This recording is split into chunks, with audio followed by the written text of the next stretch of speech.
Cool. Maybe we. Yeah. Is this your first time in South Africa? Very first time. Yes, Nice. absolutely. Yeah. And how do you finding it out here in the Cape Town in Langa at Guga Stebe? Man, it's incredible, Loving it. man. Yeah, it's great. Yeah, it's it been is. pretty life changing too, man. That's Yeah. great to Yeah. hear, man. That's great to hear. The session today is going to be pretty punchy. Focus a lot on the incredible setup that you've set up here. We really could sit here and talk about for ages, particularly about where you guys have come from, being the Detroits and the techno scene, which for so many of us is just is almost legendary in its in our understanding of it and its history. But yeah, we'll focus mainly on the incredible gear you set up. But yeah, maybe if you guys can introduce yourselves and tell us a little about where you come from. Yeah, sure. I'm Lawrence Burton. And I'm Lenny Burton, and we are brothers. You can tell by that Burton tag at the end. My mother lies. This is not my brother. I swear. It's 5 boys in our family, no sisters. We all make music, and really collectively, all 5 of us are our Octave 1. But we're the live end of it. Yeah. And yeah, tell us a bit about your where you grew up and what was happening around you. Grew up in Detroit City. Yeah. And everything was around us. I Yeah, mean, man. Cars, music, Industry, lots of industry. Yeah, lots of industry. Very, very rich as far as our radio was very rich. Not a lot of club life. At that time. Yeah, not at that time. Yeah. I mean, it was really like it was a great period to grow up. The music that we listened to was so diverse. It gave birth to a lot of individuals who are doing what we do today. Yeah. A lot of the radio DJs were really experimental. Yeah. So, I mean, and that was different for America because R&B DJ, they had a typical R&B sound, but we had a particular DJ, Mojo, Electrifying Mojo, and he used to experiment with our minds, man, musically. He would play anything from Led Zeppelin to Prince to Parliament Funkadelic, and he would throw it all in the same sets, and that's kind of what made us kind of really start experimenting out. But at the same time, Detroit was was going through its own issues and problems, right? Yeah, I mean, it's one of those cities. It's like any other metropolis, and it was a city that was built around industry, car industry. Yeah. And when that industry declined, it caused so many problems in the city. A lot of people were able in the past to come straight out of high school and go straight into these factory jobs with little or no education. After the industry fell, well, you have a lot of unemployment and a lot of the population that is not educated because they didn't have to. And it caused just so many different problems in the city. Yeah. Because they went from making a lot of money to virtually nothing. None. Yeah. So it changed the entire landscape of the city. It changed what was really a very it's still a very rich cultural city, but it just made so many people have to leave and just to survive, find work and things like that. So these are all just part of just what happened that as we were growing up, these things were just happening. And how did you get into music? I mean, aside from you were listening to this incredible stuff on radio and these DJs mixing it up, what was the step to go, we want to make music, we want to play music? DJ. We actually started out DJing early on. Yeah. And Just a hobby, yeah. Yeah, him and my other brother, Linnell, they brought drum machines, and we just went wild after that. They took all of their hard-earned money to make it so I could have fun. So. Yeah, basically. I'm thankful for it. Yeah, I mean, it was a hobby, man. It was something that we were doing, after we got out of our secular jobs. I mean, we were like in our early 20s, maybe 19, something like that, and we were working at different places. I was working in the mailroom and different kind of things, and we were taking the money that we were making and just buying equipment because we kind of got the bug for it when we were buying vinyl records. You know, you listen to these records and then you find out that these guys are using synthesizers and drum machines, and you just wanted to make records because of what you heard. I mean, it was so inspiring, especially like buying records on a weekly basis. We would spend all our money on records, then we started spending all our money on buying equipment. It was just one of those things where it was a drug. The records that you were buying, was it records as in, you know, like recorded music and albums, or was it some of the actual artists and DJs that you would be playing, like early techno or Chicago house? Or It was a lot of everything. Yeah, we bought everything. Yeah, actually. and it was definitely tons of Chicago house. It was so close to Chicago. Detroit, geographically, is so close to Chicago. So it was tons and tons of Chicago house. Tons of things from New York, and of course, Detroit techno. Now, it wasn't a lot of Detroit techno available. When we started, our first record came out in 1989. The birth of Detroit techno was not too much earlier than that. Maybe I want to say, I'm guessing maybe really about 5 years or so. It wasn't tons, and what we found is that we were buying these records, and when we bought these records, we discovered that a lot of, you know, some of the stuff that we had in our collection were actually made in Detroit. And we started to actually encounter these, you know, the different people, you know, Juan, Derek, Kevin, Carl Craig, and it was just regular guys making music. It was basically it. You know, I mean, they were just, you know, regular cats. And it just kind of swept us into it. I mean, we were buying music. We were meeting, you know, musicians and things like that, you know, local electronic musicians. And we just started just wanting to make records. And that was basically the goal. It wasn't to make a living out of it. It wasn't to become a live band. It wasn't really even to be some kind of international DJ. It was just wanting to have a piece of vinyl, wanting to have that record. That was the goal. Yeah, you know. And we were fortunate too, because in the beginning, we were actually light men. The lighting system in the legendary Music Institute was actually our lighting system, because we had, prior to that, we had the DJ set up that we used to go out and DJ different parties and clubs, and we also had a lighting set up that we used to rent to those guys at the Music Institute. So we got a chance to meet everybody, listen to amazing music all weekend long. So for me, that's when the bug bit me, you know.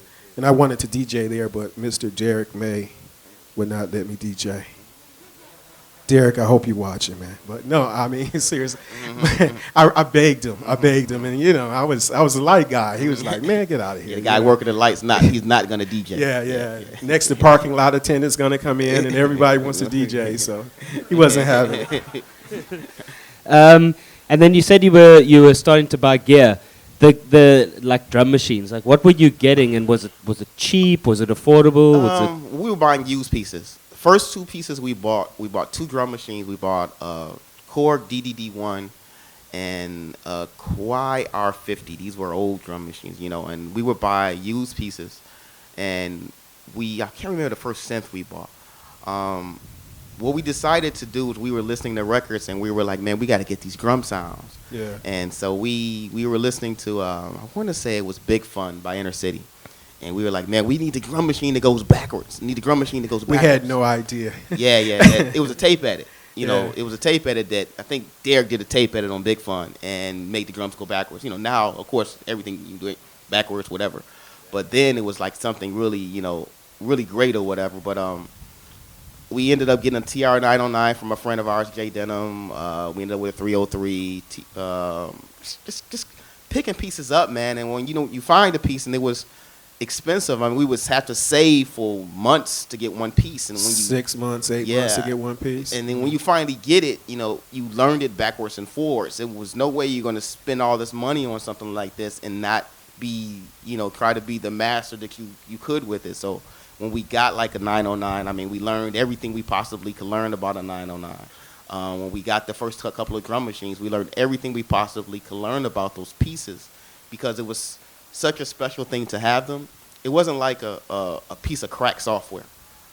This was something very special to us to have this piece, and this piece was it was something we read about it. We get the little pamphlets from the store, and you try. Yeah, it's gonna have a cowbell sound in it. Yeah. You know, that kind of thing, man. I mean, it was it was really something special to have a synth, to have a drum machine. And you find a lot of the Detroit guys in that time period in which we came in, they all were masters of equipment. I mean, because we all worked and we saved, and it took so long to get that one piece that when you got that one piece, you worked with it day, night, on the weekend. You left it on, and you just experimented all over the place with those pieces of gear until you finally just built a whole studio. Yeah. And then, and at what stage did you start to do a live show with the gear that you were amassing? That was much, much later in our careers. I mean, it was probably a good 10 years after we were making records. Yeah. Initially, when we were making records really sold back in the day. I mean, you could really, really sell records back in the day. And in the beginning, it was enough for us to sell records and feed our equipment habit. I mean, it was really a habit. I mean, so it's like we could sell enough records and we could buy some more gear. We could sell enough records, we could buy some more gear. After a while, we could sell enough records, we could actually start doing it as a living. You know, we were selling enough records, we could actually quit our day jobs and start doing it as a living. We, at a certain point, our labels started growing. We ended up, our record label was 430 West, and we also had another label, Direct Beat. They were huge, ended up being big. I mean, Direct Beat at one point had like 18 artists. We had so many freaking artists, man. And we were starting to do a lot of record label stuff, planning tours and things like that. We planned a tour for the United States, and it wasn't that many cities, maybe 6, 7 cities. Got a couple of sponsors. We did put a lot of things together, and the main act that we had decided that tour wasn't going to be lucrative enough. It wasn't going to be enough money for them. You know, that they can make so much more money if they went to Europe. And we were like, man, you know, we did all this to put the tour together, and they just kind of pulled out. It made it so that we needed to have we needed to have a live act. And at that point, we were panicking, and Lawrence was already going to be DJing on the tour. We had DJ Rolando from Underground Resistance. We had another act on our label, Wild Planet, and we wanted one more live act. So basically, I became the live act. We had been doing records as Octave 1 and Random Noise Generation, and I didn't want to do Octave 1 live. We always had this vision if we ever did Octave 1 live, what it would be. But we decided that I would do Random Noise Generation live. So I had like 2 weeks to put it together. First show was in Detroit. Grabbed the Kai MPC, I think it was 2000 at that point, MPC 2000. The pieces that we had that we could maybe piece together for the live show and just program some stuff, man. And the first show we did in Detroit, and I had all this gear hanging all over the tables, man. We had the mixer like that. And I'm trying to work the stuff, and Lawrence looks at me like, man, basically I need some help. So Lawrence jumps on stage, and that was our first performance. Yeah. So I performed about 10, 15 minutes by myself, and from that I've never performed by myself. I was already hyped up because I DJ'd right before he came on live. And so I had to, once I got on the mixer, I just kept DJing basically. You know, I didn't stop DJing. And that was the start of the Octave 1 show. Yeah, we started doing the Random Noise stuff. I mean, it was basically, but it still is pretty much the same thing. Reason why we had 2 bands. Octave 1 was when we were doing pure synthesis stuff. Random Noise Generation is when we were doing a lot of sample-oriented stuff, when we would sample records. Back then, things were so separated. Was pure synthesis. It was a lot of sample-driven stuff. Everybody had these different guys. Carl had like BFC, and whenever he did his sample, things like that, and Paperclip people. So we did Random Noise Generation. And from that, we just started, we did the U.S. tour. It was successful. We came and did Fabric in London, and it was successful. I mean, it just kind of happened organically. It was nothing that we planned to do. No, it wasn't planned at all. And the problem with us being successful performing live is that our record label started to suffer. Because prior to that, we could make records, stay at home, and we could also run a record label with all the different artists. With us traveling, and people calling us, then it was really expensive to call internationally. I mean, they were calling us all in London trying, what's happening with my record and this and that? And like, man, we're on tour. We'll figure it out when we get home. But we found that especially now it's a lot more global. It's a lot easier to do things. at that point in time, we had to make a choice if we were going to slow down being, record label guys and concentrate on being performers. Yeah. And that primarily was the choice that we made. We just, what we found is that the fun part was playing the music. Yeah. It wasn't marketing the music for us. It wasn't, we did so much anyway. Yeah. The challenge wasn't there anymore. And also, we kind of felt that we weren't doing the artists that we had signed proper. Because, they came to us to help push them to a certain level. And if we're out on the road, we can't be at home trying to guide their careers, too, because we really worked hand-to-hand with a lot of artists. People don't really know that about us, but the artists that we did sign, we really worked we tried to help and cultivate them. Yeah, developing bands, developing DJs, developing producers. That was very enjoyable for a lot of years. When we started playing, we found that playing live was a lot more enjoyable than actually being the person behind the scenes, helping, so it's even now, we still find enjoyment helping other artists, but it's not like back in the day where it was just the biggest thrill to us to have our artists, be on the, be in the same festival with Kraftwerk and stuff like that. It was so fulfilling. The problem is that after a while, people, They take what you do for granted. Exactly what it is. Yeah, it's like okay, you're supposed to do that. You know? You're supposed to put me on tour. You're supposed to do these things, and it's like, well, no, maybe I'm not supposed to. Feeling entitled. Yeah, it happens. It happens. The world. Definitely the world has changed a lot. Now it's a lot more difficult to actually make yourself different. Back then it was a lot easier because everything hadn't been done so much. We had so much fun, helping artists develop names, helping artists develop how they performed, how they were going to DJ, and help them to find their own sound, help them to find their own identity, who they were, and that was so much fun. What we find is that it helped us tremendously when we decided to become artists. We appreciate people that work for us so much.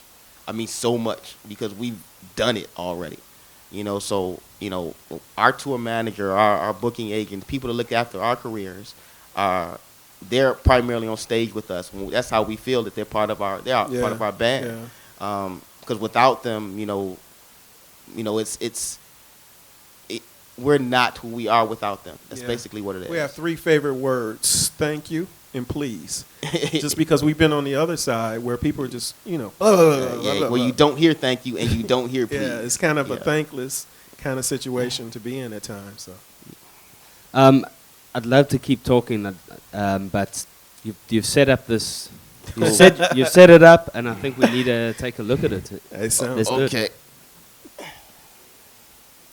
So this is the nerdy bit for all the non-producers. Either you're going to want to be a producer or, I don't know. So my first sort of question is, when I look at this is, you don't have a laptop.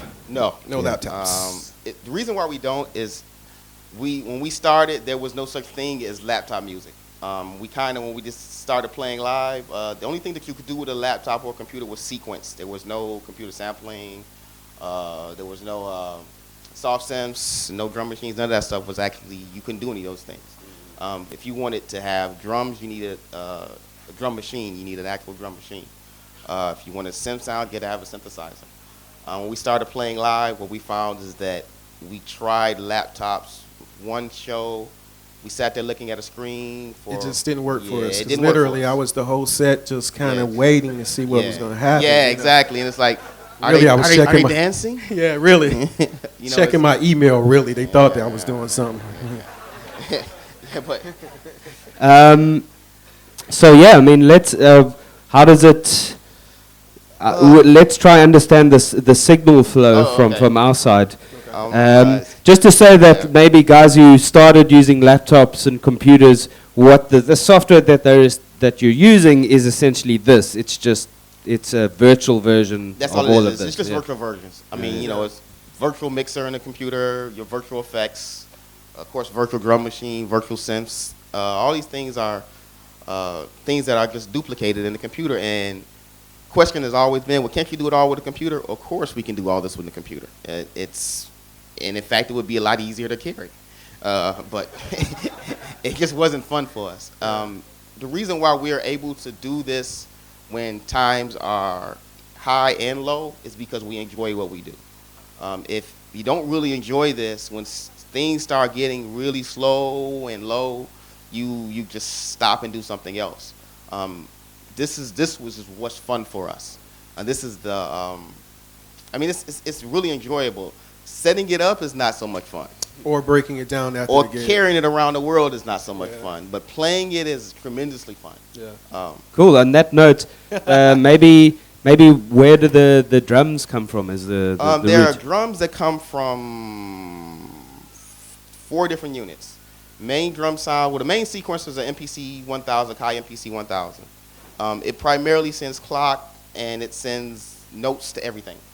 It feeds everything. So basically, the bass lines come off the Minotaur, the Moog Minotaur, and also some of the bass lines come off of the Dave Smith Mofo, and also comes off of the Dave Smith Tetra 4.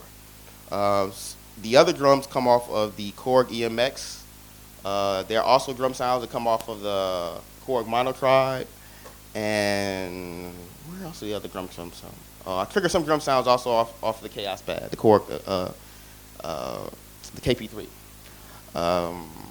Tons of synths. There's a mix between digital and analog. If anybody knows the difference, people usually don't know the difference. But We also run samples too. Some of our samples Yeah. are VP 9000 and also the Chaos as well. And there are, of course, the Kai MPC 1000 also runs samples. So the drum sounds, anything that's audible coming off the Kai MPC 1000 is samples. Cool. Do you want to play some drum sounds out? Sorry, I was asked to come and stand here to be in the feed.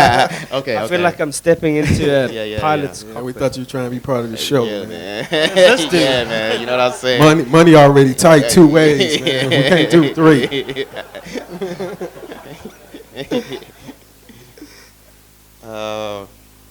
We can experiment. Let's just see what happens. Once explain it, just play it. I don't know. I think just jam. Yeah, it's easier Okay. for us to jam, man. It's the easiest way, and let's people want to see. hear.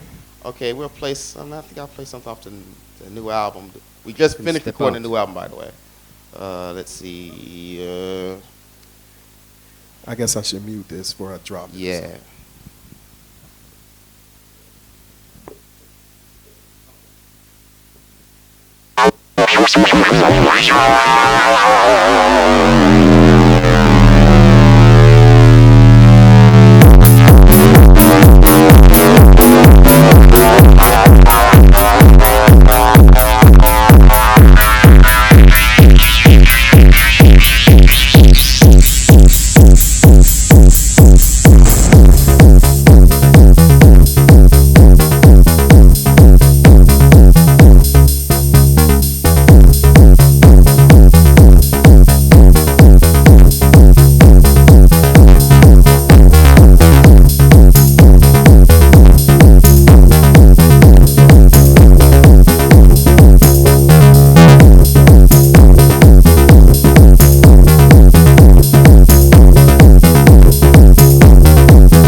Thank you.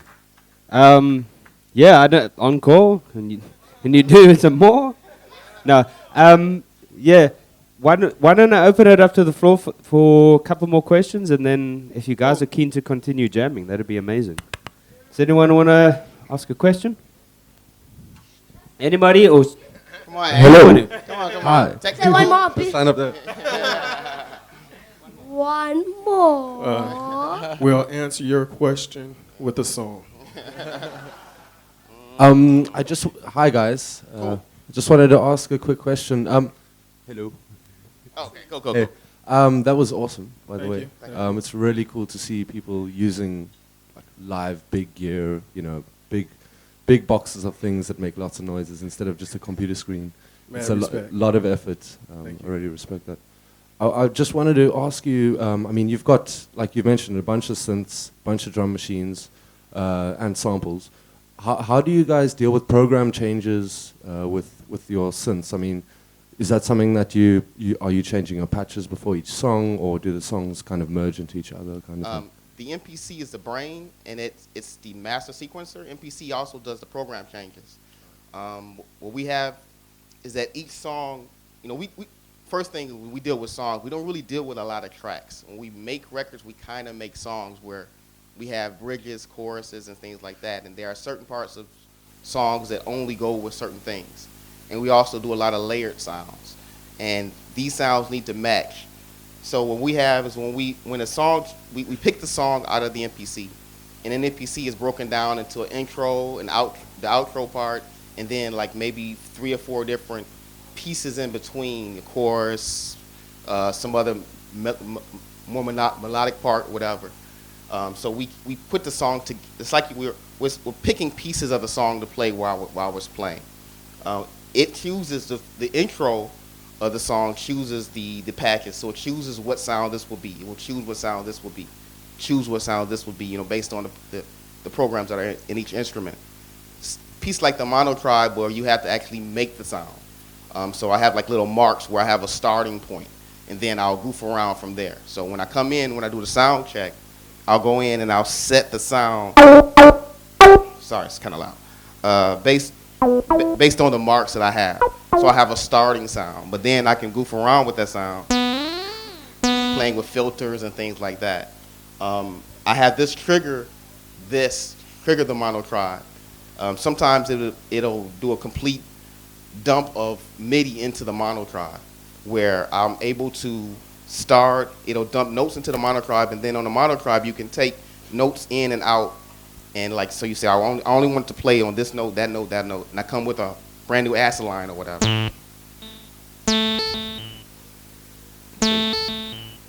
Where's my tempo at? Okay, there we go.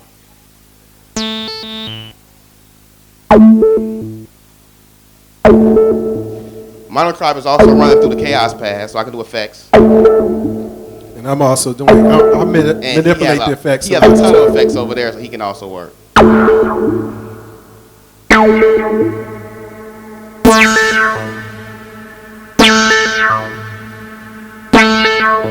So it might be a lot of things going on as the song progresses that you might not really be able to pay attention to, but it's going on and it's lifting the tracks as we go on.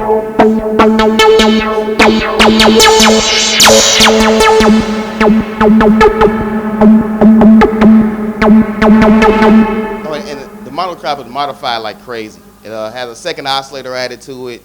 Has different drum switches for decays. It has tuning knob for the snare, tuning knob for the kick drum.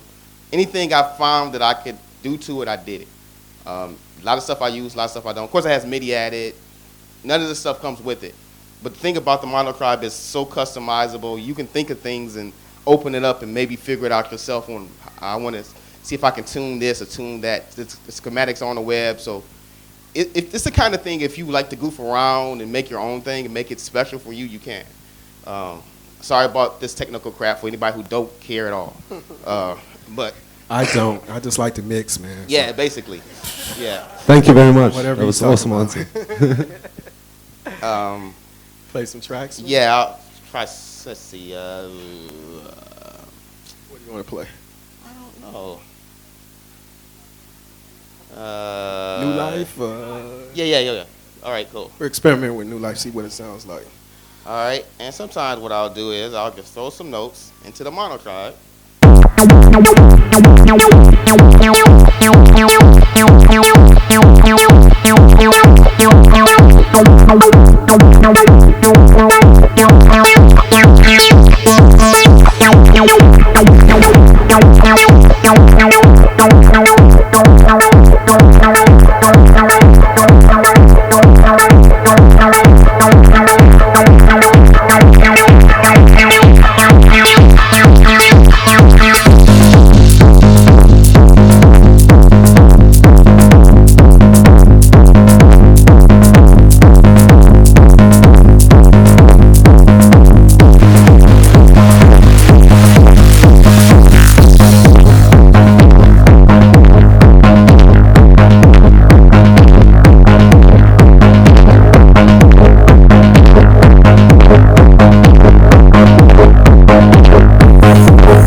That's kind of one thing that's different about what we like to do live. We improvise so much, I guarantee you we can't duplicate that on Sunday.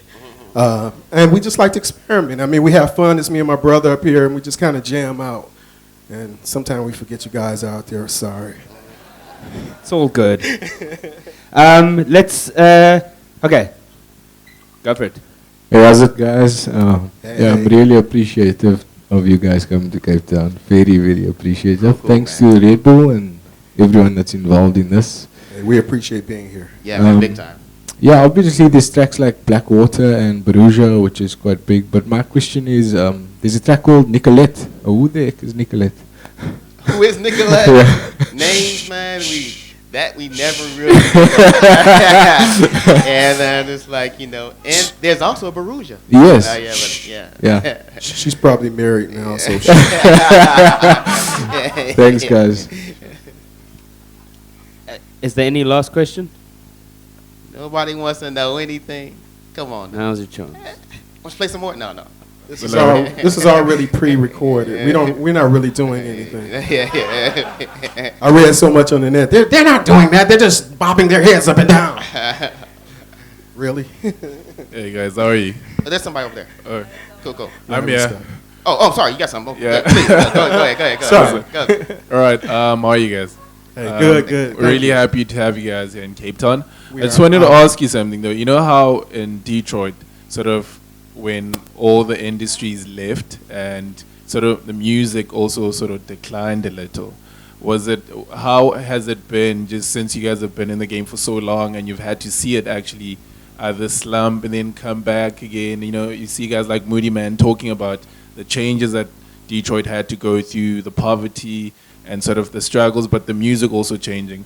How has it been that you guys have actually sort of maintained your sound? Have you had to shift a bit?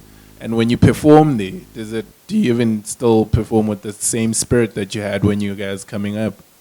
Yeah, for us, as far as performing, once we're on the stage, man, we love it like it was the first time we ever heard a synthesizer before.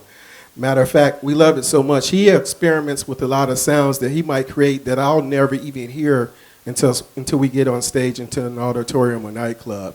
So every time I hear it, it's new to me. Even like sounds that I've heard up here already, it's new, and it gives me something to give back to you, you know. As far as the scene, as far as when things, the changes it has been through, musically, I think technology has made people change their approach a lot more.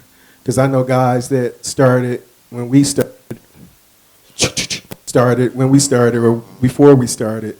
Some of those guys went to a really computer-based type of system, which I'm not knocking anything software, but it wasn't how they came in, and I saw their creativity kind of stifle a bit. Changed. Yeah. It's kind of whatever you learned when you Stick with it. Yeah. Stick with it. That's basically what it is. It's like if it's something that works for you, stick with it. Yeah.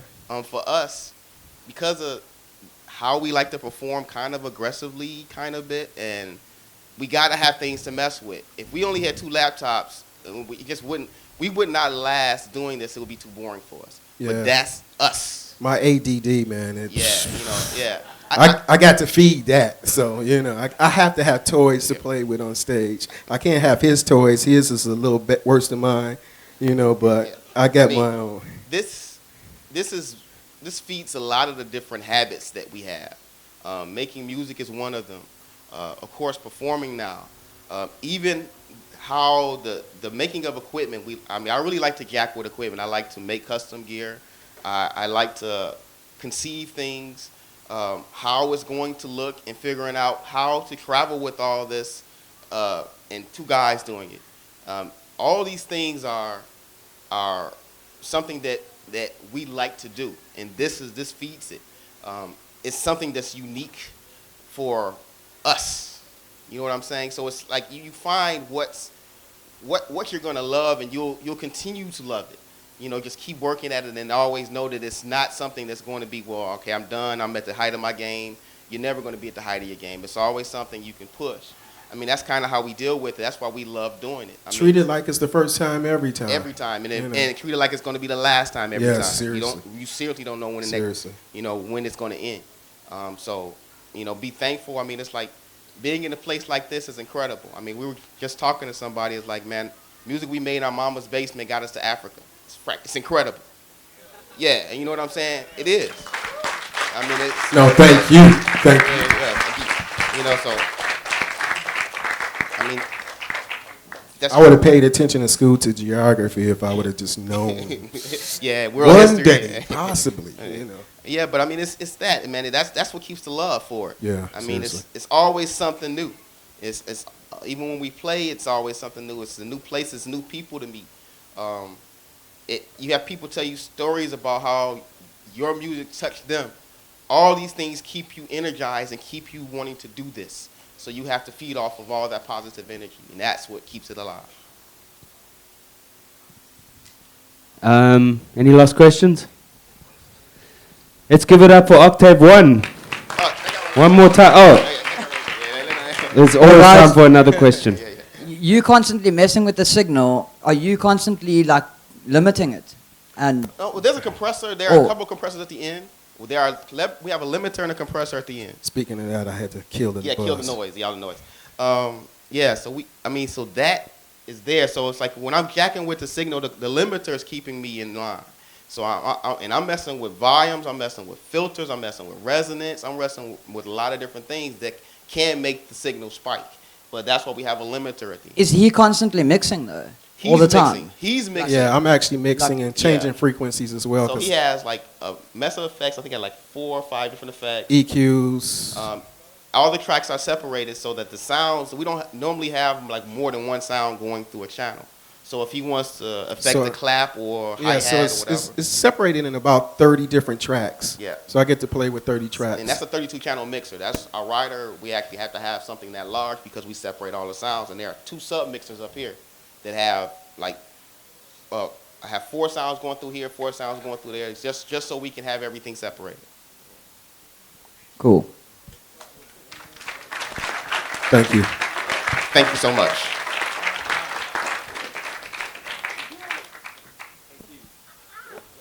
Hello. Thank you so much. And of course, guys, you need to be at Cape Town Electronic Music Festival on Sunday night. Sunday. I'll be closing the festival. It's a really, really special set, the closing set. So be there. Thank you so much to everyone for coming out. That was me. My bad.